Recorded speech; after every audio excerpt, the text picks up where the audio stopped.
ಚಕ್ರವರ್ತಿ news, ಇದು ಭ್ರಷ್ಟರ ವಿರುದ್ಧ ಬ್ರಹ್ಮಾಸ್ತ್ರ. ನಮಸ್ಕಾರ ವೀಕ್ಷಕ, ಚಕ್ರವರ್ತಿ ನ್ಯೂಸ್ಗೆ ಸ್ವಾಗತ. ನಾನು ಚೇತನ್ ಶಿವಶಿಲ್.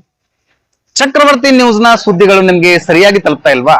ಹಾಗಾದ್ರೆ ಕೂಡಲೇ ನಮ್ಮ ಚಾನಲ್ ನ ಸಬ್ಸ್ಕ್ರೈಬ್ ಮಾಡ್ಕೊಳ್ಳಿ, ಪಕ್ಕದಲ್ಲಿರುವ ಬೆಲ್ ಐಕಾನ್ ನ ಕ್ಲಿಕ್ ಮಾಡಿ. ಹಾಗೆ ಮಾಡೋದ್ರಿಂದ ನಾವು ಮಾಡುವ ಪ್ರತಿಯೊಂದು ಸುದ್ದಿ ನಿಮ್ಗೆ ಆಗಿಂದಾಗ ನಿಮ್ಮ ಮೊಬೈಲ್ಗೆ ತಲುಪುತ್ತೆ. ಸ್ವಾತಂತ್ರ್ಯದ ನಿಜವಾದ ಅರ್ಥವನ್ನ ಅರಿತು ದೇಶದ ಕಾನೂನು ಮತ್ತು ಸಂವಿಧಾನದ ಆಶಯಗಳನ್ನ ಗೌರವಿಸುವುದು ಪ್ರತಿಯೊಬ್ಬ ನಾಗರಿಕನ ಕರ್ತವ್ಯವಾಗಿದೆ ಎಂದು ತಾಲೂಕು ಕಾನೂನು ಸೇವಾ ಸಮಿತಿಯ ಅಧ್ಯಕ್ಷರು ಹಾಗೂ 5ನೇ ಹೆಚ್ಚುವರಿ ಜಿಲ್ಲಾ ಮತ್ತು ಸತ್ರ ನ್ಯಾಯಾಧೀಶರಾದ ಸಚಿನ್ ಕೌಶಿಕ್ ಅವರು ಹೇಳಿದರು. ಮುದ್ದೇಬಿಹಾಳ ಪಟ್ಟಣದ ನ್ಯಾಯಾಲಯದ ಆವರಣದಲ್ಲಿ ನಡೆದ 80ನೇ ಸ್ವಾತಂತ್ರ್ಯೋತ್ಸವದ ದಿನಾಚರಣೆಯಲ್ಲಿ ಧ್ವಜಾರೋಹಣ ನೆರವೇರಿಸಿ ರಾಷ್ಟ್ರಧ್ವಜಕ್ಕೆ ಗೌರವ ಸಲ್ಲಿಸಿದ ಬಳಿಕ ಅವರು ಮಾತನಾಡಿದರು.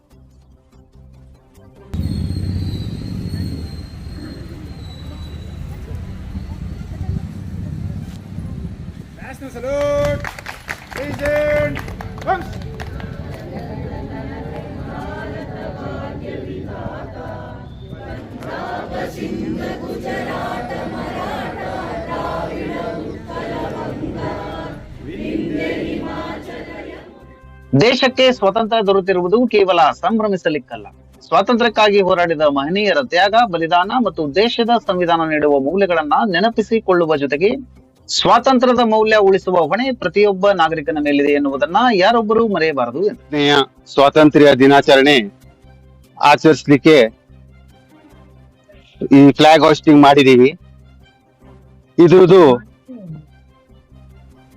ಪ್ರತಿ ವರ್ಷ ನಾವು ಇದನ್ನ ಮಾಡ್ತೀವಿ.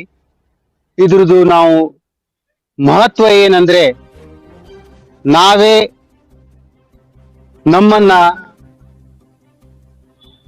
ಜಡ್ಜ್ ಮಾಡ್ಕೊಳ್ಬೇಕು, ನಮ್ದು ಪರ್ಫಾರ್ಮೆನ್ಸ್ ಅನ್ನ ನಾವೇ ಅಸೆಸ್ ಮಾಡ್ಕೊಳ್ಬೇಕು. ಇವತ್ತೊಂದು ದಿನ ನಾವು ಪ್ರಪ್ರಥಮ ಈ ಸ್ವಾತಂತ್ರ್ಯ ಹೋರಾಟಗಾರರಿಗೆ ಅವ್ರದ್ದು ಬಲಿದಾನ ತ್ಯಾಗವನ್ನು ನೆನೆಸ್ಬೇಕು. ಮಹಾತ್ಮ ಗಾಂಧೀಜಿಯವರು, ಡಾಕ್ಟರ್ BR ಅಂಬೇಡ್ಕರ್, ಜವಾಹರ್ಲಾಲ್ ನೆಹರು, ಲಾಲ್ ಬಹದ್ದೂರ್ ಶಾಸ್ತ್ರಿಜಿ, ಸುಭಾಷ್ ಚಂದ್ರ ಬೋಸ್, ಭಗತ್ ಸಿಂಗ್, ಚಂದ್ರಶೇಖರ್ ಆಜಾದ್, ಲಾಲಾ ಲಜಪತ್ ರಾಯ್, ತಾತ್ಯಾ ಟೋಪಿ, ಬಾಲ್ ಗಂಗಾಧರ್ ತಿಲಕ್, ಇವ್ರದೆಲ್ಲರದು ಬಲಿದಾನದಿಂದ ಮತ್ತು ಅವರು ಮಾಡಿದ್ದು ಹೋರಾಟದಿಂದಾನೇ ನಮ್ಗೆ ಸ್ವಾತಂತ್ರ್ಯ ಎಲ್ಲರಿಗೆ ಸಿಕ್ತು. ಸೊ ನಾವೆಲ್ಲರಿಗೆ ಅವರಿಗೆ ನೆನೆಸಿ ಪೂಜಿಸಿ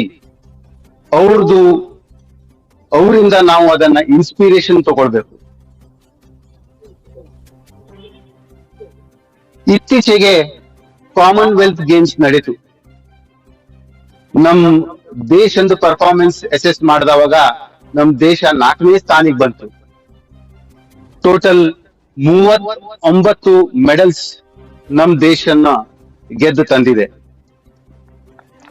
ಅಷ್ಟೇ ಅಲ್ಲ, ಅದ್ರೊಳಗೆ 13 ಗೋಲ್ಡ್ ಮೆಡಲ್ ಬಂತು. ಮತ್ತು ಹೇಳ್ಬೇಕಂದ್ರೆ ಆ 13 ಗೋಲ್ಡ್ ಮೆಡಲ್ಗಳಲ್ಲಿ 18 ಗೋಲ್ಡ್ ಮೆಡಲ್ಗಳನ್ನ ಹೆಂಗಸರು ಕ್ಷೇತ್ರದಿಂದ ಬಂದಿದೆ, 5 ಜೆಂಟ್ಸ್ ಇಂದ ಬಂದಿದೆ. ಸೊ ಅಂದ್ರೆ ಸ್ವಲ್ಪ ನಮ್ಗೆ ಡಿಫಿಟ್ ಮಾಡಿದ. ಸೊ ಈ ಸ್ಪಿರಿಟ್ ಅನ್ನ ನಾವೆಲ್ಲರೂ ಇಟ್ಕೊಳ್ಬೇಕು. ಹೇಗೆ ಮುಂದೆ ಕಾಮನ್ವೆಲ್ತ್ ಗೇಮ್ಸ್ ನಲ್ಲಿ ನಮ್ ದೇಶ ಮತ್ತು 4ನೇ ಸ್ಥಾನದಿಂದ 3ನೇ ಸ್ಥಾನ, 2ನೇ ಸ್ಥಾನ, 1ನೇ ಸ್ಥಾನಿಗೆ ಬರ್ಬೇಕು ಅವರು ಪ್ರಯತ್ನ ಮಾಡ್ತಾ ಇದ್ದಾರೆ. ಅದೇ ತರ ನಾವು ನಮ್ಮ ಕ್ಷೇತ್ರಗಳಲ್ಲಿ ನಾವು ಅದೇ ತರ ಪ್ರಯತ್ನ ಮಾಡಿ ಆದಷ್ಟು ಚೆನ್ನಾಗಿ ಕೆಲಸ ಮಾಡಬೇಕು ಅಂತ ಹೇಳ್ತಾ ತಮ್ಗೆಲ್ಲರಿಗೆ ಈ ದಿನದ ಶುಭಾಶಯಗಳನ್ನು ಹೇಳ್ತಾ ನನ್ನ ಮಾತು ಮುಗಿಸ್ತಾ ಇದ್ದೀನಿ. ಜೈ ಹಿಂದ್, ಜೈ ಕರ್ನಾಟಕ. ಸಮಿತಿಯ ಸದಸ್ಯ ಕಾರ್ಯದರ್ಶಿಗಳು ಹಾಗೂ ಸಿವಿಲ್ ನ್ಯಾಯಾಧೀಶರಾದ ರಾಮಮೂರ್ತಿ ಎನ್ನವರು ಮಾತನಾಡಿ, ಪ್ರತಿಯೊಬ್ಬ ನಾಗರಿಕರು ತಮ್ಮ ವೃತ್ತಿಯನ್ನ ಪ್ರಾಮಾಣಿಕವಾಗಿ ನಿರ್ವಹಿಸುವ ಮೂಲಕ ದೇಶದ ಅಭಿವೃದ್ಧಿಗೆ ಶ್ರಮಿಸಬೇಕು. ವಿಶೇಷವಾಗಿ ನ್ಯಾಯಾಂಗ ವ್ಯವಸ್ಥೆ ದೇಶದ ವ್ಯವಸ್ಥೆಯಲ್ಲಿ ಅತ್ಯಂತ ಮಹತ್ವದ ಪಾತ್ರ ವಹಿಸುತ್ತಿದ್ದು, ನ್ಯಾಯಕ್ಕಾಗಿ ನ್ಯಾಯಾಲಯದ ಮೆಟ್ಟಿಲೇರುವ ನೊಂದ ಪಕ್ಷಗಾರರಿಗೆ ಕಾನೂನು ಅರಿತ ನ್ಯಾಯಾಧೀಶರು ಹಾಗೂ ನ್ಯಾಯವಾದಿಗಳು ಪೂರಕ ವಾತಾವರಣ ನಿರ್ಮಿಸಿ ನ್ಯಾಯ ದೊರಕಿಸುವ ನಿಟ್ಟಿನಲ್ಲಿ ಕೆಲಸ ಮಾಡಬೇಕು. ಅದೇ ನಾವು ದೇಶಕ್ಕೆ ನೀಡಬಹುದಾದ ನೈಜ ಕೊಡುಗೆ ಎಂದರು. ನಾವೆಲ್ಲರೂ ಸ್ವಾತಂತ್ರ್ಯ ದಿನಾಚರಣೆ ಆಚರಿಸ್ತಾ ಇದೀವಿ. ಇದರ ಕಾರಣ ನಿಮಗೆಲ್ಲ ಗೊತ್ತಿದೆ. ನಮ್ಮ ದೇಶಕ್ಕಾಗಿ ಈಗಾಗಲೇ ಸಾಹೇಬ್ರು ಹೇಳ್ದಂಗೆ ನಮ್ಮ ದೇಶಕ್ಕಾಗಿ ಹೋರಾಡಿದ ಎಲ್ಲಾ ಮಹನೀಯರಿಗೆ ಈ ಒಂದು ಸ್ವಾತಂತ್ರ್ಯ ದಿನಾಚರಣೆಯ ಕ್ರೆಡಿಟ್ ಸಲ್ಲಬೇಕು ಅಂತ ನಾನು ಹೇಳ್ತಾ ಇದ್ದೀನಿ. ಅದೇ ನಿಟ್ಟಿನಲ್ಲಿ ಈಗ ಹೇಳ್ತಾ ಇದ್ರು ಸಾಹೇಬ್ರು, ಈಗೆಲ್ಲ ಕಾಮನ್ವೆಲ್ತ್ ಗೇಮ್ ಅಲ್ಲಿ ನಮ್ಮ ದೇಶ ಒಳ್ಳೆ ಪರ್ಫಾರ್ಮೆನ್ಸ್ ಮಾಡಿದೆ, ನಮ್ಮ ದೇಶದ ಕ್ರೀಡಾಪಟುಗಳು. ಅದೇ ರೀತಿ ನಮ್ಮ ಕ್ಷೇತ್ರದಲ್ಲಿ ನಾವು ಒಳ್ಳೆ ಪರ್ಫಾರ್ಮೆನ್ಸ್ ಕೊಟ್ರೆ ನಿಜವಾದ ದೇಶ ಸೇವೆ ಅಂತಂದು ಅವ್ರು ಹೇಳೋದಕ್ಕೆ ನಾನು ಸಮ್ಮತಿ ಸೂಚಿಸ್ತಾ, ನಾನು ಹೇಳೋದೇನಂದ್ರೆ ನಾವು ನಮ್ಮ ದೇಶಕ್ಕಾಗಿ ಕೊಡುಗೆ ಕೊಡಬೇಕಾದ್ರೆ ನಮ್ಮ ಕ್ಷೇತ್ರದಲ್ಲಿ ನಾವು ನಮ್ಮ ಜ್ಞಾನವನ್ನ ಎನ್ಹಾನ್ಸ್ ಮಾಡ್ಕೊಂಡು ನಮ್ಮ ವೃತ್ತಿ ಪರತೆ ತೋರಿ ಅದರಲ್ಲಿ ಒಳ್ಳೆ ಪರ್ಫಾರ್ಮೆನ್ಸ್ ಕೊಟ್ರೆ ನಿಜವಾದ ದೇಶ ಸೇವೆ ಅದೇ ಅಂತ ನಾನು ಅನ್ಕೊಳ್ತಿದ್ದೀನಿ. ಯಾಕಂದ್ರೆ ಇವತ್ತು ನಾವು ನ್ಯಾಯಾಂಗ ವ್ಯವಸ್ಥೆಯಲ್ಲಿ ಇದ್ದೀವಿ. ಇಡೀ ದೇಶದ ವ್ಯವಸ್ಥೆಯಲ್ಲಿ ನ್ಯಾಯಾಂಗ ವ್ಯವಸ್ಥೆ ಕೂಡ ಒಂದು ತುಂಬಾ ಮಹತ್ವದ ಪಾತ್ರವನ್ನು ಹೊಂದಿದೆ. ನಮ್ಮ ದೇಶದ ನ್ಯಾಯಾಂಗ ಬೇರೆ ದೇಶಗಳಿಗೂ ಮಾದರಿ ಅಂತ ನಾವು ಕೇಳ್ಪಟ್ಟಿದ್ವಿ. ಅದೇ ರೀತಿ ಇನ್ನೂ ಹೆಚ್ಚಿನ ಮಾದರಿಯಾಗಿ ನಮ್ಮ ದೇಶದ ನ್ಯಾಯಾಂಗ ವ್ಯವಸ್ಥೆ ಕಾಣಬೇಕು ಅನ್ನೋ ನಿಟ್ಟಿನಲ್ಲಿ ನಾವೆಲ್ಲರೂ ಕೆಲಸ ಮಾಡಬೇಕಾಗಿದೆ. ಅದಕ್ಕೆ ಮಾಡೋದಿಷ್ಟೇ, ನಿಜವಾದ ಕಾನೂನು ಏನ್ ಹೇಳ್ತಿದೆ, ಅದ್ರ ಪ್ರಾವಿಷನ್ಸ್ ಏನಿದಾವೆ ಅದನ್ನ ಚೆನ್ನಾಗಿ ತಿಳ್ಕೊಂಡು ಕಕ್ಷಿದಾರರಿಗೆ ನ್ಯಾಯ ಒದಗಿಸ್ಕೊಡೋದೇ ನಿಜವಾದ ದೇಶ ಪ್ರೇಮ ಅಂತ ನಾನು ಹೇಳ್ತಾ ಇದ್ದೀನಿ. ಯಾಕಂದ್ರೆ ಕಕ್ಷಿದಾರರು, ಈ ದೇಶದ ಪ್ರಜೆಗಳು ಕಕ್ಷಿದಾರರಾಗಿ ಬಂದಾಗ ಅವ್ರಿಗೆ ಕಾನೂನು ಜ್ಞಾನ ಇರುವುದಿಲ್ಲ. ನಮ್ಮ ಹಾಕಿರೋ ಪ್ರಕರಣ ಏನ್ ರಿಸಲ್ಟ್ ಕೊಡುತ್ತೆ ಅನ್ನೋದ್ರ ಬಗ್ಗೆನೂ ಇರಲ್ಲ. ಅದಕ್ಕೆಲ್ಲ ಆಸ್ ಎ ಲೀಗಲ್ ಎಕ್ಸ್ಪರ್ಟ್ಸ್ ಆದಂತ ನಾವೆಲ್ಲರೂ, ವಕೀಲರಾಗಿರ್ಬೋದು, ಜಡ್ಜಸ್ ಆಗಿರ್ಬೋದು, ನ್ಯಾಯಾಂಗ ಸಿಬ್ಬಂದಿಗಳಾಗಿರ್ಬೋದು, ಎಷ್ಟು ಸಾಧ್ಯವಾಗುತ್ತೋ ಅಷ್ಟು ಪೂರಕವಾದ ವಾತಾವರಣ ಸೃಷ್ಟಿಸಿ ಅವ್ರಿಗೆ ನಿಜವಾದ ನೊಂದ ಕಕ್ಷಿದಾರರಿಗೆ ನ್ಯಾಯ ಕೊಡಿಸುವ ನಿಟ್ಟಿನಲ್ಲಿ ನಾವು ಕೆಲಸ ಮಾಡಿದ್ರೆ ಅದೇ ನಿಜವಾದ ನಾವು ದೇಶಕ್ಕೆ ಕೊಡುವಂತ ಒಂದು ಕಾಂಟ್ರಿಬ್ಯೂಷನ್ ಅಂತ ಹೇಳ್ತಾ ನನ್ನ ಮಾತು ಮುಗಿಸ್ತಾ ಇದ್ದೀನಿ. ಜೈ ಹಿಂದ್, ಜೈ ಕರ್ನಾಟಕ. ಅತಿಥಿಗಳಾಗಿ ಆಗಮಿಸಿದ್ದ ಬಸವ ಕಲ್ಯಾಣದ ಹಿರಿಯ ಸಿವಿಲ್ ನ್ಯಾಯಾಧೀಶರಾದ HR ಕುಲಕರ್ಣಿ ಅವರು ಮಾತನಾಡಿ, ಕಾನೂನಿನ ಮುಂದೆ ಎಲ್ಲರೂ ಸಮಾನರು ಎಂಬ ಸಂವಿಧಾನದ ಆಶಯವನ್ನ ಪ್ರತಿಯೊಬ್ಬರು ಅರ್ಥ ಮಾಡಿಕೊಳ್ಬೇಕು. ನ್ಯಾಯ, ಸಮಾನತೆ, ಸ್ವಾತಂತ್ರ್ಯ ಮತ್ತು ಸಹೋದರತ್ವದ ಮೌಲ್ಯಗಳನ್ನ ಜೀವನದಲ್ಲಿ ಅಳವಡಿಸಿಕೊಂಡಾಗ ಮಾತ್ರ ಸ್ವಾತಂತ್ರ್ಯ ದಿನಾಚರಣೆಗೆ ನಿಜವಾದ ಅರ್ಥ ಬರುತ್ತದೆ ಎಂದರು. ಎಲ್ಲರಿಗೂ ಮೊಟ್ಟ ಮೊದಲನೇದಾಗಿ 80ನೇ ವರ್ಷದ ಸ್ವಾತಂತ್ರ್ಯ ದಿನಾಚರಣೆ ಶುಭಾಶಯಗಳು. ಇಲ್ಲಿ ನೆರೆದಿರುವ ಮಾನ್ಯ ಹೆಚ್ಚುವರಿ ಜಿಲ್ಲಾ ಮತ್ತು ಸತ್ರ ನ್ಯಾಯಾಧೀಶರಾದ ಸಚಿನ್ ಕೌಶಿಕ್ ಸಾಹೇಬ್ರವರೇ, ರಾಮಮೂರ್ತಿ ಸಾಹೇಬ್ರವರೇ, ಎಲ್ಲ ವಕೀಲ ಬಂಧುಗಳೇ, ಹಾಗೂ ಎಲ್ಲ ನ್ಯಾಯಾಲಯದ ಸಿಬ್ಬಂದಿಗಳೇ, ಹಾಗೂ ಎಲ್ಲ ಸಾರ್ವಜನಿಕರೇ. ಸಾಹೇಬ್ರು ಇಬ್ರು ಮಾತಾಡಿದ್ದಾರೆ, ಅವ್ರಿಗೆ ನಾನು ಎಡಾಪ್ಷನ್ ಮೆಮೊ ಹಾಕ್ತಾ ಇದ್ದೇನೆ. ಅವರೆಲ್ಲರೂ ನಾನು ಎಡಾಪ್ಟ್ ಮಾಡ್ಕೊಳ್ತಾ ಇದ್ದೇನೆ. ಹಾಗೆ ನಾನು ಹೇಳುವುದೇನಂದ್ರೆ, ಸಾಹೇಬ್ರು ಹೇಳಿದ್ರಾಗ್ಲೇ ನಾವು ನಮ್ಮ ಕ್ಷೇತ್ರಗಳಲ್ಲಿ ಮುಂಚೂಣಿಯಲ್ಲಿರ್ಬೇಕು. ನಾವು ನಮ್ಮ ಕೆಲಸ ಕಾರ್ಯಗಳಲ್ಲಿ ಯಾವಾಗ್ಲೂ ಸದಾ ಮುಂದಿರ್ಬೇಕು. ನಾವು ಅದರಲ್ಲಿ ಪ್ರಗತಿಯನ್ನ ಸಾಧನೆ ಮಾಡ್ಬೇಕು ಅಂತ ಹೇಳಿ ನಾನು ಅದನ್ನ ಕೂಡ ಅಡಾಪ್ಷನ್ ಮಾಡ್ಕೊಳ್ತೇನೆ. ಯಾಕೆಂದ್ರೆ ಮಹಾತ್ಮ ಗಾಂಧೀಜಿಯವರು, ಡಾಕ್ಟರ್ ಬಾಬಾ ಸಾಹೇಬ್ ಅಂಬೇಡ್ಕರ್ ಅವರು, ಭಗತ್ ಸಿಂಗ್ರ ಆ ರೀತಿ ನಾವು ಬಲಿದಾನ ಮಾಡ್ಲಿಕ್ಕೆ ಆಗುದಿಲ್ಲ. ಆದ್ರೆ ನಮ್ಮ ಕ್ಷೇತ್ರಗಳಲ್ಲಿ ನಾವು ಯಾವುದನ್ನ ಆಯ್ಕೆ ಮಾಡ್ಕೊಂಡಿರ್ತೇವೆ ಅದರಲ್ಲಿ ಖಂಡಿತವಾಗಿ ನಾವು ಮುನ್ನಡೆ ಸಾಧಿಸಬಹುದು. ಅದ್ರಲ್ಲಿ ನಾವು ಉನ್ನತ ಪ್ರಗತಿಯನ್ನ ಹೊಂದಬಹುದು. ಅಂತಹ ಒಂದು ನಿಟ್ಟಿನಲ್ಲಿ ನೀವೆಲ್ಲರೂ ವಕೀಲರಾಗಿದ್ದೀರಾ, ನಾವು ನ್ಯಾಯಾಧೀಶರಾಗಿದ್ದೇವೆ. ನಾವೆಲ್ಲರೂ ಈ ಒಂದು ನ್ಯಾಯಾಂಗ ಇಲಾಖೆಯಲ್ಲಿ ನ್ಯಾಯಾಂಗದ ಒಂದು ಉನ್ನತ ಬೆಳವಣಿಗೆಗೋಸ್ಕರ ನಾವೆಲ್ಲರೂ ಕೆಲಸ ಮಾಡೋಣ. ಯಾಕಂದ್ರೆ ನ್ಯಾಯಾಧೀಶರು ಮತ್ತು ನ್ಯಾಯವಾದಿಗಳೇನಿದ್ದಾರೆ ಒಂದೇ ನಾಣ್ಯದ ಎರಡು ಮುಖಗಳಿದ್ದಂತೆ. ಅದರಲ್ಲಿ ಒಬ್ರು ಇರದೇ ಇದ್ರು ಕೂಡ ಅದು ಹೇಗೆ ಅಂದ್ರೆ ಒಂದು ರಥಕ್ಕೆ ಎರಡು ಚಕ್ರಗಳು ಹೇಗಿರ್ತದೆ, ಹಾಗೂ ಒಂದು ಚಕ್ರ ಕೂಡ ಇರದೇ ಇದ್ರು ಕೂಡ ರಥ ಮುಂದೋಗ್ಲಿಕ್ಕೆ ಸಾಧ್ಯ ಇಲ್ಲ. ಅದೇ ತರ ಒಂದು ನಾವು ನ್ಯಾಯದೇವಿ ತೇರನ್ನ ಏನ್ ಎಳಿತಾ ಇದ್ದೇವೆ, ನಾವಿಬ್ರು ಕೂಡ ಒಂದು ಈ ನ್ಯಾಯಾಂಗದ ಹಾದಿಯಲ್ಲಿ, ನ್ಯಾಯಾಂಗ ವ್ಯವಸ್ಥೆಯಲ್ಲಿ ಚೆನ್ನಾಗಿ ಕೆಲಸ ಮಾಡಿದ್ರೆ ನಮ್ಮ ಈ ಭಾರತೀಯ ನ್ಯಾಯಾಂಗವನ್ನ ಉನ್ನತ ಮಟ್ಟಕ್ಕೆ ತೆಗೆದುಕೊಂಡು ಹೋಗ್ಬೋದು. ಅದೇ ರೀತಿಯಾಗಿ ಆಲ್ರೆಡಿ ನಮ್ಮ ನಾಮೂರ್ತಿ ಸಾಹೇಬ್ರು ಹೇಳಿದ್ರು, ನಮ್ಮ ಇಡೀ ಪ್ರಪಂಚದಲ್ಲಿ ನಮ್ಮ ಭಾರತದ ಒಂದು ನ್ಯಾಯಾಂಗ ವ್ಯವಸ್ಥೆಗೆ ಒಂದು ತುಂಬಾ ಒಳ್ಳೆ ಹೆಸರಿದೆ ಅಂತ. ಒಂದು ಒಳ್ಳೆಯ ಹೆಸರನ್ನು ನಾವೆಲ್ಲರೂ ಇನ್ನೂ ಆ ಒಂದು ಕೀರ್ತಿ ಪತಾಕೆಯನ್ನ ಇನ್ನೂ ಎತ್ತರ ಹಾರಿಸೋಣ. ನಾವೆಲ್ಲರೂ ಒಳ್ಳೆಯ ಸಾರಥಿಗಳಾಗಿ ಆ ಒಂದು ನ್ಯಾಯದೇವಿಯ ಒಂದು ತೇರನ್ನ ಎಳೆದು ನಾವೆಲ್ಲರೂ ಮುಂದೆ ಬರೋಣ. ನಮ್ಮ ಕ್ಷೇತ್ರಗಳಲ್ಲಿ ನಾವು ಮುನ್ನಡೆ ಸಾಧಿಸೋಣ ಅಂತ ಹೇಳ್ತಾ ನನಗೆ ಇಲ್ಲಿ ಕರೆದು ಅವಕಾಶ ಕೊಟ್ಟಿದ್ದಾಗಿ ತಮ್ಗೆಲ್ಲರಿಗೂ ವಂದಿಸಿ ನಾನು ಒಂದೆರಡು ಮಾತುಗಳನ್ನು ಮುಗಿಸ್ತೇನೆ. ಧ್ವಜಾರೋಹಣಕ್ಕೂ ಮೊದಲು ಮಹಾತ್ಮ ಗಾಂಧಿ ಮತ್ತು ಸಂವಿಧಾನ ಶಿಲ್ಪಿ ಡಾಕ್ಟರ್ BR ಅಂಬೇಡ್ಕರ್ ಅವರ ಭಾವಚಿತ್ರಗಳಿಗೆ ಪೂಜೆ ಸಲ್ಲಿಸಿ ಗೌರವ ನಮನ ಸಲ್ಲಿಸಲಾಯಿತು. ಜ್ಞಾನ ಭಾರತಿ ವಿದ್ಯಾಮಂದಿರದ ಶಿಕ್ಷಕಿಯರಾದ ರಚನಾ ಕುಲಕರ್ಣಿ ಮತ್ತು ದೀಪಿಕಾ ಪೂಜಾರಿ ವಂದೇ ಮಾತರಂ ಗೀತೆ ಪಠಿಸಿದರು. PP VG Mahamani, APP Basavaraj ಆಹೇರಿ, ಅಪರ ಸರ್ಕಾರಿ ವಕೀಲರಾದ HL ಸರೂರ್, ಸೇವಾ ಸಮಿತಿಯ ಆಡಳಿತ ಸಹಾಯಕ ಅರವಿಂದ್ ಕುಮಾರ್, ದಲಯಾತ ಮಹಾಂತೇಶ್, ಹಚರಡ್ಡಿ ಸೇರಿದಂತೆ ನ್ಯಾಯಾಲಯದ ಸಿಬ್ಬಂದಿ, ನ್ಯಾಯವಾದಿಗಳು ಭಾಗಿಯಾಗಿದ್ದರು.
ನ್ಯಾಯವಾದಿಗಳ ಸಂಘದಿಂದ. ಇಲ್ಲಿನ ನ್ಯಾಯವಾದಿಗಳ ಸಂಘದಿಂದ ನಡೆದ ಸ್ವಾತಂತ್ರ್ಯೋತ್ಸವದ ದಿನಾಚರಣೆಯಲ್ಲಿ ಸಂಘದ ಅಧ್ಯಕ್ಷರಾದ ಶಶಿಕಾಂತ್ ಮಾಲ್ಗತ್ತಿ ಅವರು ಧ್ವಜಾರೋಹಣವನ್ನ ನೆರವೇರಿಸಿದರು.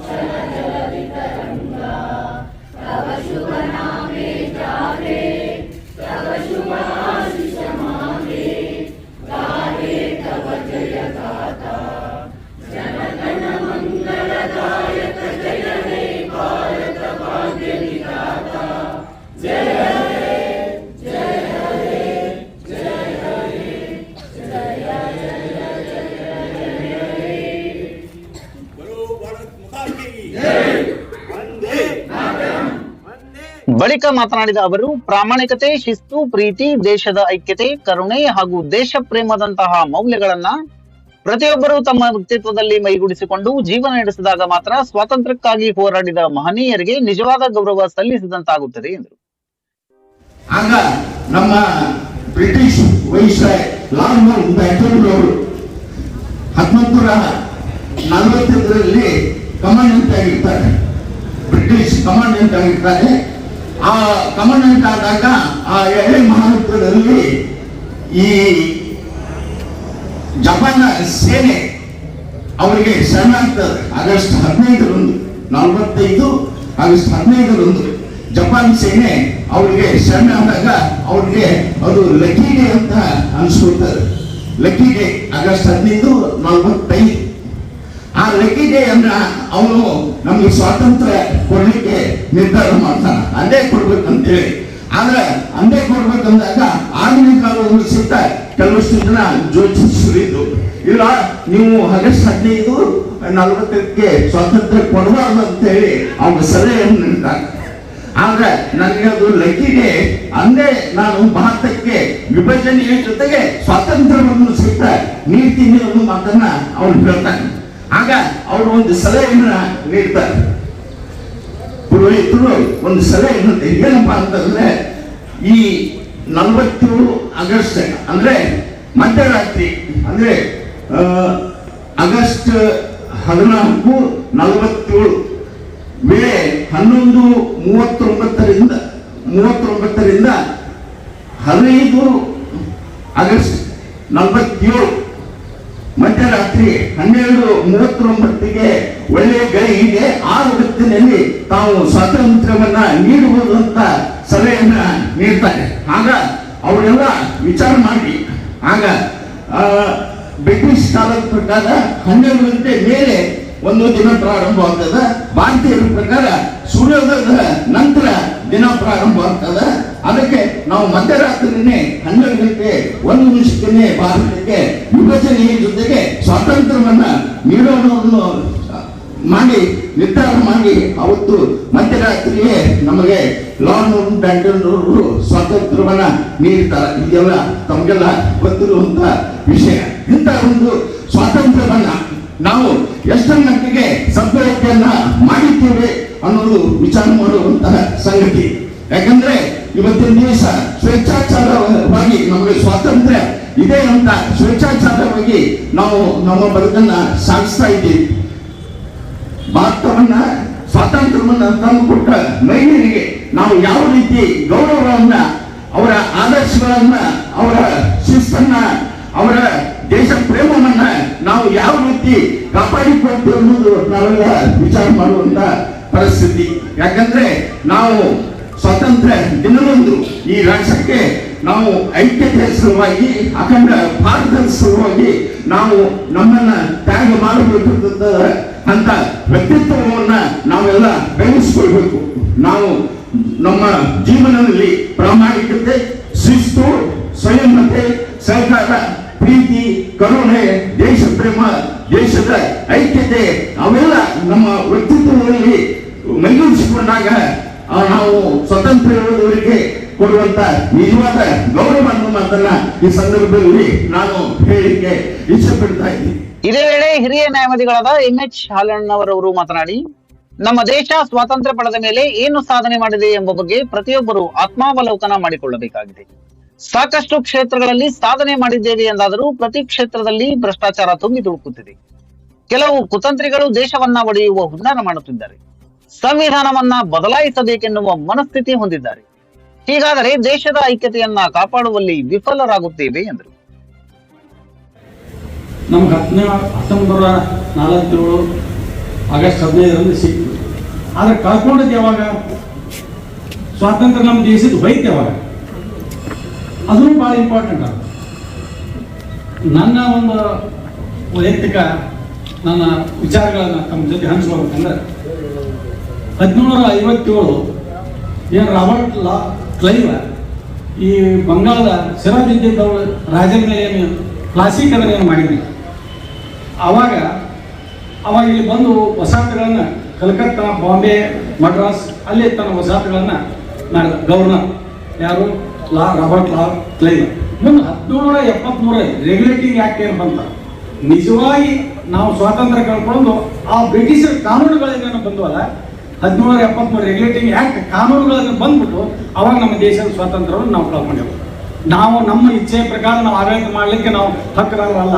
ಬ್ರಿಟಿಷರು ಹೇರಿದಂಥ ಕಾನೂನು ಅವಾಗ ರೆಗ್ಯುಲೇಟಿಂಗ್ ಆಕ್ಟ್ ಏನು ಬಂತಲ್ಲ ಅವಾಗ ಈ ಭಾರತ ದೇಶದ ಸ್ವಾತಂತ್ರ್ಯವನ್ನು ನಾವು ಕಳ್ಕೊಂಡೆ. ಮುಂದೆ 1857 ಆಗ ಮಕಾಶಿವರು ಹೇಳಿದರು, 1857 ಪ್ರಥಮ ಸ್ವಾತಂತ್ರ್ಯ ಸಂಗ್ರಾಮ. ಅಲ್ಲಿಂದ ನಾವು ಹೋರಾಟ ಸ್ಟಾರ್ಟ್ ಆದ ಒಂದು 100 ವರ್ಷದ ನಂತರ ನಮ್ಮ ದೇಶಕ್ಕೆ ಸ್ವಾತಂತ್ರ್ಯ ಬೇಕು ಅಂತ ಹೇಳಿ ಸಿಪಾಯಿ ದಂಗೆ ಅಂತ ಏನು ಕರಿತೀವಲ್ಲ ಅದು ಅಲ್ಲಿಗೆ ನಮ್ಮ ಸ್ವಾತಂತ್ರ್ಯದ ಹೋರಾಟದ ಕಿಚ್ಚು ಅಲ್ಲಿ ಪ್ರಾರಂಭ ಆಯಿತು. ಅವಾಗ ಆದದ್ದು 1947 ಆಗಸ್ಟ್ 15ಕ್ಕೆ ನಮ್ಗೆ ಸ್ವಾತಂತ್ರ್ಯ ಸಿಕ್ತು. ಇದು ಸಂಕ್ಷಿಪ್ತವಾಗಿ ನಮ್ಗೆ ಹೇಳಕ್ಕೆ ಇಚ್ಛಪಡ್ತೇನೆ ನಾನು.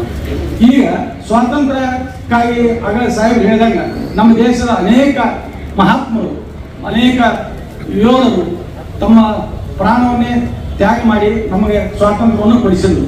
ಆ ಸ್ವಾತಂತ್ರ್ಯವನ್ನು ನಾವು ಪಡ್ಕೊಂಡ ನಂತರ ಈಗ ಸುಮಾರು 79 ವರ್ಷಗಳ ಕಳೆದು 80ನೇ ವರ್ಷಕ್ಕೆ ನಾವು ಕಾಲಿಟ್ಟಿದ್ದೀವಿ.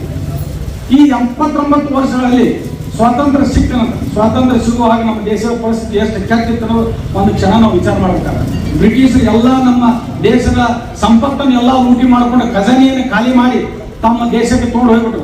ಅಂತ ಒಂದು ಕೆಟ್ಟ ಪರಿಸ್ಥಿತಿಯಲ್ಲಿ ನಮ್ಮ ದೇಶದ ಪ್ರಪ್ರಥಮ ಪ್ರಧಾನಿಗಳಂತ ಪಂಡಿತ್ ಜವಾಹರ್ಲಾಲ್ ನೆಹರು ಆ ದೇಶದ ಅಧಿಕಾರದ ಚುಕ್ಕಾಣಿಯನ್ನು ಹಿಡಿದು ಅವಾಗ ನಮ್ಗೆ ಹಸಿವು, ಬಡತನ, ಶಿಕ್ಷಣ ಇಲ್ಲ, ಯಾವ ಆರೋಗ್ಯ ಏನು ಯಾವುದೂ ಸೌಕರ್ಯಗಳಿದ್ದಲ್ಲ. ಅಂತ ಒಂದು ಕೆಟ್ಟ ಪರಿಸ್ಥಿತಿಯಲ್ಲೇ ಈ ದೇಶದ ಚುಕ್ಕಾಣಿಯನ್ನು ಹಿಡಿದು ಜವಾಹರ್ಲಾಲ್ ನೆಹರು ಅವರು ಸುಮಾರು ವರ್ಷಗಳವರೆಗೆ 1964ರವರೆಗೆ ಈ ದೇಶವನ್ನು ಮುನ್ನಡೆಸಿಕೊಂಡು ಆಗಿನ ಕಾಲದಲ್ಲೇ ಈ ನಮ್ಮ ದೇಶದಲ್ಲಿರುವಂಥ ಪ್ರಪ್ರಥಮವಾಗಿ ಕೃಷಿಗೆ ಆದ್ಯತೆಯನ್ನು ಕೊಟ್ಟು ನಮ್ಮ ಡ್ಯಾಮ್ಗಳನ್ನು ನಿರ್ಮಾಣ ಮಾಡಿದರು. ನಮ್ಮ ಮೊದಲ ಕೃಷಿ ದೇಶ, 170% ನಮ್ಮ ದೇಶ ಕೃಷಿ ಪ್ರಧಾನವಾದ ದೇಶ. ಡ್ಯಾಮ್ಗಳನ್ನು ಕಟ್ಟಿದರು. ಆಮೇಲೆ ನಮ್ಮ ಸೈನ್ಯವನ್ನು ಸದೃಢವಾಗಿ ಮಾಡಿದರು. ಇಷ್ಟೆಲ್ಲವನ್ನು ಕಷ್ಟಪಟ್ಟು ನಮಗೆ ಸ್ವಾತಂತ್ರ್ಯವನ್ನು ತಂದ ನಂತರ ಅವರು ನಮ್ಮ ದೇಶಕ್ಕೆ ಕೊಟ್ಟಂಥ ಕೊಡುಗೆ ಅವ್ರನ್ನ ನಾವು ನೆನಬೇಕಾಗ್ತದೆ. ಮಹಾತ್ಮ ಗಾಂಧೀಜಿಯವರು, ಸುಭಾಷ್ ಚಂದ್ರ ಬೋಸ್ ಅವರ ಸಾಹೇಬರು ಎಲ್ಲ ಮಹಾನ್ ವ್ಯಕ್ತಿಗಳು ಈ ಸ್ವಾತಂತ್ರ್ಯಕ್ಕಾಗಿ ಹೋರಾಟ ಮಾಡಿ ನಮಗೆ ಸ್ವಾತಂತ್ರ್ಯವನ್ನು ತಂದುಕೊಟ್ಟರು. ಈ 79 ವರ್ಷಗಳಲ್ಲಿ ನಾವು ಎಷ್ಟನ್ನು ಸಾಧನೆ ಮಾಡಿದ್ದೇವೆ ಅನ್ನೋದನ್ನು ಸ್ವಲ್ಪ ಆತ್ಮಾವಲೋಕನ ನಮ್ಮ ಅಧ್ಯಕ್ಷರು ಹೇಳಿದ್ರು. ಅದನ್ನ ಆತ್ಮಾವಲೋಕನ ನಾವು ಮಾಡ್ಕೋಬೇಕು. ಈಗ ಮುಂದೆ ಈ ಸ್ವಾತಂತ್ರ್ಯವನ್ನು ನಾವು ಆಚರಣೆ ಮಾಡುವ ಮೂಲ ಉದ್ದೇಶ ಏನಂತಂದ್ರೆ ನಮ್ಮ ದೇಶದ ಒಂದು ರಾಷ್ಟ್ರೀಯ ಹಬ್ಬ, ನಮ್ಮ ಈ ದೇಶದ ನಮ್ಮ ದೊಡ್ಡ ಹಬ್ಬ ಇದು. ಈ ಹಬ್ಬವನ್ನು ನಾವು ಬಹಳ ಹುಮ್ಮಸ್ಸಿನಿಂದ ನಮಗೆ ಸ್ವಾತಂತ್ರ್ಯ ಸಿಕ್ಕದ ಸಾರ್ವಭೌಮತ್ವವನ್ನು ಪಡೆದಂಥ ನಾವು ಎಲ್ಲ ಪ್ರಜೆಗಳು ನಾವು ಹುಮ್ಮಸ್ಸಿನಿಂದ ಇವತ್ತು ನಾವು ಆಚರಣೆ ಮಾಡ್ತೀವಿ. ಯಾಕೆ ಮಾಡ್ತೀವಿ ಅಂತಂದ್ರೆ ಈ ಒಂದು ಹಬ್ಬ ಆಚರಣೆ ನಮ್ಮ ಮುಂದಿನ ಯುವ ಪೀಳಿಗೆ ಇದು ನಮ್ಮ ದೇಶದ ಸ್ವಾತಂತ್ರ್ಯದ ಬಗ್ಗೆ ಅಭಿಮಾನ, ಸ್ವಾತಂತ್ರ್ಯವನ್ನು ನಮ್ಮ ದೇಶವನ್ನು ಉಳಿಸಿಕೊಂಡು ಐಕ್ಯತೆಯನ್ನು ಕಾಪಾಡಿಕೊಳ್ಳುವಂಥ ಜವಾಬ್ದಾರಿ ಪ್ರತಿಯೊಬ್ಬ ಈ ನಾಗರಿಕನ ಮೇಲಿದೆ, ಪ್ರತಿಯೊಬ್ಬ ನಮ್ಮ ದೇಶದ ಪ್ರಜೆಗಳ ಮೇಲಿದೆ. ಅದನ್ನು ನಮ್ಮ ಮುಂದಿನ ಯುವಕರ ಪೀಳಿಗೆಗೆ ಇದನ್ನು ನಾವು ದಾರಿದೀಪವಾಗಿ ನಾವು ಆಚರಣೆ ಮಾಡ್ತೀವಿ ಅಂತ ಹೇಳಿದ್ರೆ ತಪ್ಪಾಗ್ಲಿಕ್ಕಿಲ್ಲ. ಈ ದೇಶವನ್ನು ನಾವು ಈಗ ಭ್ರಷ್ಟಾಚಾರ ಈಗ ನಾವು 79 ವರ್ಷದಲ್ಲಿ ನಾವು ನೋಡ್ತೀವಿ. ನಾವು ಎಷ್ಟೋ ಸುಧಾರಣೆಗಳನ್ನು ಮಾಡಿ ಇವತ್ತು ನಾವು ಟೆಕ್ನಾಲಜಿಯಲ್ಲಿ ಮುಂದೆ ಬಂದಿರ್ಬೋದು, ಅಗ್ರಿಕಲ್ಚರ್ದಲ್ಲಿ ಸಾಧನೆ ಮಾಡಿರ್ಬೋದು, ವಿದ್ಯೆಯಲ್ಲಿ ನಾವು ಸಾಕ್ಷರತೆಯಲ್ಲಿ ನಾವು ಸಾಧನೆ ಮಾಡಿರ್ಬೋದು. ಆದರೂ ನಮ್ಮ ದೇಶದಲ್ಲಿ ಕೆಲವೊಂದು ಷಡ್ಯಂತ್ರ, ಕೆಲವೊಂದು ಕುತಂತ್ರಿಗಳು, ಪಟ್ಟಭದ್ರ ಹಿತಾಸಕ್ತಿಗಳು ಈ ದೇಶವನ್ನು ಒಡೆಯುವಂಥ ಕುತಂತ್ರಗಳು ಸಾಧನೆ ನಾವು ದಿನ ಟಿವಿ ಒಳಗೆ ನೋಡ್ತೀರಿ, ಪೇಪರ್ ಓದ್ತೀರಿ. ಅವ್ರು ಏನು ಕೆಲವೊಬ್ರು ಈ ಸಂವಿಧಾನವನ್ನೇ ತಿದ್ದಬೇಕು, ಈ ಸಂವಿಧಾನ ತೆಗೆದು ಹಾಕಬೇಕು, ಮನು ಸಂವಿಧಾನ ತರಬೇಕು ಅಂತ ಕೆಲವೊಂದು ಪಟ್ಟಭದ್ರ ಹಿತಾಸಕ್ತಿಗಳು ನಾವು ನೋಡಿದ್ರಿ. ನಮ್ಮ ಕೆಲವೊಬ್ರು ಸಂವಿಧಾನವನ್ನು ಸುಟ್ಟು ಹಾಕಿದ್ರು, ಕೆಲವೊಬ್ಬರು ನಮಗೆ ಸಂವಿಧಾನ ಬೇಡ, ನಮ್ಗೆ ಬೇರೆ ಸಂವಿಧಾನ ಬೇಕಂತ. ಹೀಗಾದಾಗ ದೇಶದ ಐಕ್ಯತೆಯನ್ನು ಕಾಪಾಡಲು ನಾವು ವಿಫಲರಾಗ್ತೀವಿ. ಅದಕ್ಕೆ ಈ ನಮ್ಮ ಮುಂದಿನ ಪೀಳಿಗೆಗೆ ಈ ದೇಶದ ಸಂವಿಧಾನವನ್ನು ಕಾಪಾಡುವ ಬಹಳಷ್ಟು ಪ್ರತಿಯೊಬ್ಬ ಈ ದೇಶದ ಪ್ರಜೆಗಳ ಜವಾಬ್ದಾರಿ ಅಂತ ಹೇಳಕ್ಕೆ ನಾನು ಬಹಳ ಹೆಮ್ಮೆಯಿಂದ ಹೇಳ್ತಾ ಇದ್ದೇನೆ. ಇಲ್ಲದ ಹೋದ ಸಂವಿಧಾನ ಇರಲಿಲ್ಲ ಅಂತಂದ್ರೆ ಇವತ್ತು ನಮ್ಮ ಬಾಬಾ ಸಾಹೇಬ್ ಅಂಬೇಡ್ಕರ್ ಈ ಸಂವಿಧಾನ ನಮ್ಗೆ ಕೊಡದೆ ಹೋಗಿದ್ದಾರೆ. ನಾವು ಎಲ್ಲರೂ ಎಲ್ಲ ಈ ದೇಶದ ಎಲ್ಲ ಜಾತಿಯ ಜನಾಂಗದವರು, ಎಲ್ಲ ಧರ್ಮದವರು ಇಷ್ಟೊಂದು ಐಕ್ಯತೆಯಿಂದ ನಾವೆಲ್ಲರೂ ಒಂದೇ ತಾಯಿ ಮಕ್ಕಳಾಗಿ ನಾವು ಬಾಳಕ್ಕೆ ಸಾಧ್ಯ ಆಗ್ತಿದ್ದಿಲ್ಲ. ಅವರು ಕೊಟ್ಟಂತ ಒಂದು ಸಂವಿಧಾನ ಅದು ನಮ್ಮ ದೇಶದ ಒಂದು ದೊಡ್ಡ ಕೊಡುಗೆ. ಅವರಿಗೆ ನಾವು ಮತ್ತು ಮಹಾತ್ಮ ಗಾಂಧಿಯವರಿಗೆ ನಾವು ಯಾಕೆ ಇವತ್ತು ಅವ್ರನ್ನ ಪೂಜೆ ಮಾಡ್ತೀವಿ ಅಂದ್ರೆ ಅವರ ತ್ಯಾಗ ಬಲಿದಾನ ನಮಗೆ ಕೊಟ್ಟಂತ ಸಂವಿಧಾನ, ಅವ್ರನ್ನ ನೆನೆಸ್ಕೊಳ್ಳುವಂಥ ಒಂದು ಮುಖ್ಯವಾದ ದಿವಸ ಇದು. ಜನವರಿ 26 ಮತ್ತು ಆಗಸ್ಟ್ 15 ಇವುಗಳನ್ನು ನಾವು ಎಲ್ಲರೂ ಆಚರಣೆ ಮಾಡೋದ್ರ ಜೊತೆಗೆ ಈ ಭ್ರಷ್ಟಾಚಾರವನ್ನು ಹೊಡೆದೋಡಿಸುವುದು ಬಹಳ ಎಲ್ಲರ ಪ್ರತಿಯೊಬ್ಬರ ಪ್ರಜೆಗಳ ಕರ್ತವ್ಯ ಅಂತ ಹೇಳ್ತಾರೆ. ಭ್ರಷ್ಟಾಚಾರ ಹೆಚ್ಚಾಗ್ತಾ ಇದೆ. ಇಂಥ ಕೆಲವೊಂದು ಕೋಮುವಾದಿಗಳು ಅವರು ಕಿಡಿಗೇಡಿತನ ಹೆಚ್ಚಾಗ್ತದೆ. ಅಂಥವ್ರನ್ನ ಹತ್ತಿಕ್ಕುವಲ್ಲಿ ಎಲ್ಲ ಈ ನ್ಯಾಯಾಂಗ ಇಲಾಖೆ ಮತ್ತು ಕಾರ್ಯಾಂಗ, ಶಾಸಕಾಂಗ ಎಲ್ಲರನ್ನೂ ಜವಾಬ್ದಾರಿ ಅದ. ಪತ್ರಿಕಾ ರಂಗದವ್ರದ್ದು ಬಹಳ ಮುಖ್ಯವಾದ ಪಾತ್ರ ಅದ. ಪತ್ರಿಕಾ ರಂಗದವರು ಇಂಥವುಗಳನ್ನ ನಾವು ಬಯಲಿಗೆ ಹೇಳೋದು, ಅವರಿಗೆ ಅಂಥವ್ರ ಕೋಮುವಾದಿಗಳಿಗೆ ಒಂದು ಶಿಕ್ಷೆಯನ್ನು ಕೊಡಿಸುವುದರಲ್ಲಿ ಅವ್ರದ್ದು ಮಹತ್ವದ ಪಾತ್ರ ಅಂತ ಹೇಳಕ್ಕೆ ನಾನು ಇಷ್ಟಪಡ್ತೇನೆ. ಅದಕ್ಕೆ ಈ ದೇಶದ ನಾವು ಎಲ್ಲ ಪ್ರಜೆಗಳು ನಾವು ಆಗಸ್ಟ್ 15 ಭಾಳ ಹೆಮ್ಮೆಯಿಂದ ಆಚರಣೆ ಮಾಡ್ತೇವೆ. ಈ ದೇಶದ ಐಕ್ಯತೆಯನ್ನು ನಾವು ಕಾಪಾಡ್ಕೊಂಡು ಹೋಗಬೇಕು. ಈ ದೇಶದ ಸಂವಿಧಾನವನ್ನು ನಾವು ಕಾಪಾಡ್ಕೊಂಡು ಹೋಗೋದ್ರಲ್ಲಿ ಎಲ್ಲರೂ ಮುಖ್ಯ ಪಾತ್ರ ಅಂತ ಹೇಳಿ ನನಗೆ ಮಾತಾಡಲಿಕ್ಕೆ ಅವಕಾಶ ಮಾಡ್ತಾರೆ. ಇದೇ ವೇಳೆ ಜಯಾ ಸಾಲಿಮಠ ಗೆಲ್ಲರು ಮಾತನಾಡಿದರು. ಸಂಘದ ಉಪಾಧ್ಯಕ್ಷರಾದ HG ನಾಗೌಡ್, ಪ್ರಧಾನ ಕಾರ್ಯದರ್ಶಿ PB ಗೌಡರ್, ಹಿರಿಯ ವಕೀಲರಾದ JA Chinwar, MA Muddebihal, BR Nadagoudar, MH Kwari, VG Madarakal, HY Patil, VS Salimath, NG Kulkarni, SR Sajjan, SM Kinagi, MR Patil, ನ್ಯಾಯವಾದಿಗಳಾದ MB Biradar, Basanna Mundinamani, NIK Sapur, Raveel Nalatwad, NS Patil, Sabanna Chalagi, Veeresh Hiremath, Santosh Nayak, Rajeshwari Kaushik, Sridevi Raju, Rasina Anantapur, Renuka Patil, Rashmi Kulkarni, PA Hiremath, SR Amarannavar, Budda Nalatwada ಸೇರಿದಂತೆ ಮತ್ತಿತರರು ಭಾಗಿಯಾಗಿ ಸ್ವಾತಂತ್ರ್ಯೋತ್ಸವದ ದಿನವನ್ನ ಸಂಭ್ರಮಿಸಿದರು. ಈ ಸುದ್ದಿ ನಿಮಗೆ ಇಷ್ಟ ಆಗಿದ್ರೆ ಲೈಕ್ ಮಾಡಿ, ಶೇರ್ ಮಾಡಿ, ಸಬ್ಸ್ಕ್ರೈಬ್ ಮಾಡಲು ಮರೆಯದಿರಿ. ನಿರಂತರ ಸುದ್ದಿಗಳಿಗಾಗಿ ನೋಡ್ತಾ ಇರಿ ಚಕ್ರವರ್ತಿ ನ್ಯೂಸ್.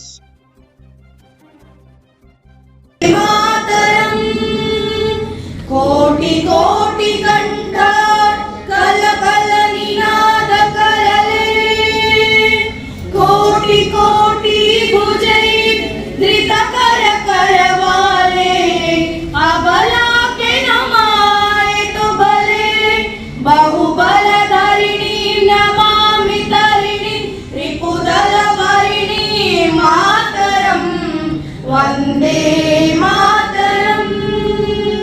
तुम्ही विद्या, तुम्ही धर्मा. As we all know, we are celebrating the 80 years of Independence Day. Let us remember the sacrifices of all our freedom fighters. Let us think that the freedom we have got is not only the greatest privilege, it is also a greatest responsibility. The government of India for the year 2026, with the theme of celebrating Independence India, it has said that honoring freedom, inspiring future. So all the citizens of India together, let us focus and develop our India into Vikasit Bharat 4027.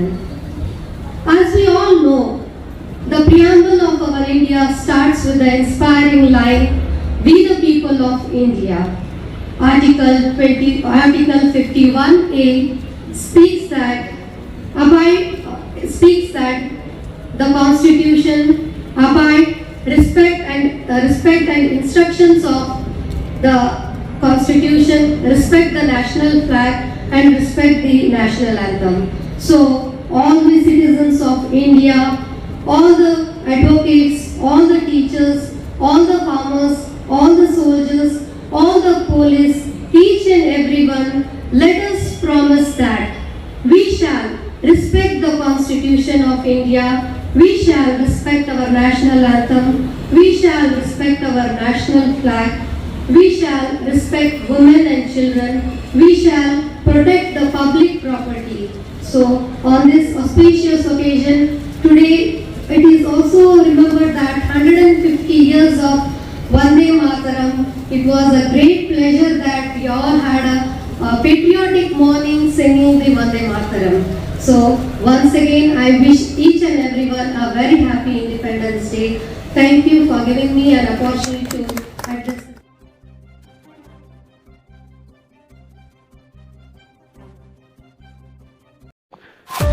ಈ ಸುದ್ದಿ ನಿಮಗೆ ಇಷ್ಟ ಆಗಿದ್ರೆ like ಮಾಡಿ, share ಮಾಡಿ, subscribe ಮಾಡಲು ಮರೆಯದಿರಿ. ನಿರಂತರ ಸುದ್ದಿಗಳಿಗಾಗಿ ನೋಡ್ತಾ ಇರಿ ಚಕ್ರವರ್ತಿ ನ್ಯೂಸ್. ಇದು ಭ್ರಷ್ಟರ ವಿರುದ್ಧ ಬ್ರಹ್ಮಾಸ್ತ್ರ.